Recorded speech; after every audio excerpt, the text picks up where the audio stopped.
This video is about electrolysis. I want you to learn what electrolysis is, how to perform an experiment to do with electrolysis, and to predict what the products would be. This is an example of an experimental setup for electrolysis in the laboratory. In the background you can see a power supply. That's because electrolysis is a chemical reaction that requires electricity. The power supply provides an electrical current. That electrical current will flow through the electrodes and into the electrolyte. The electrolyte is a liquid that contains ions. Those ions can move, and this is what is going to cause our chemical reaction to occur. This slide summarises the experimental setup. We need an electrolyte that contains ions in liquid form so that they can move, and that means electrical current can flow through. We need electrodes to supply that electrical current to the electrolyte, and we need a power supply for the electrical current to occur in the first place.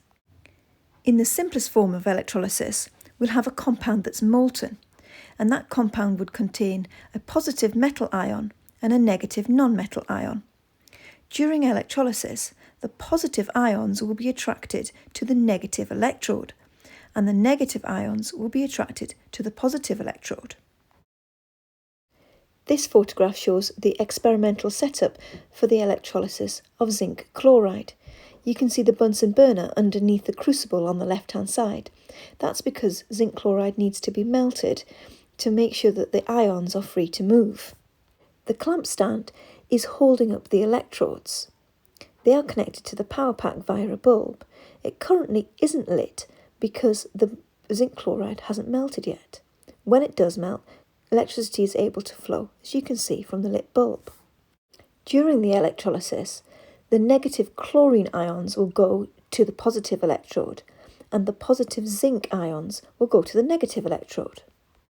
Chlorine gas will be given off at the positive electrode. We can test for that using litmus paper, which will be bleached in the presence of chlorine, as you can see in this photograph.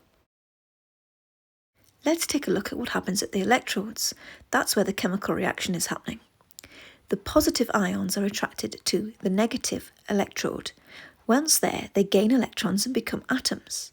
And on the other side, the negative ions are attracted to the positive electrode, where they lose electrons and become atoms.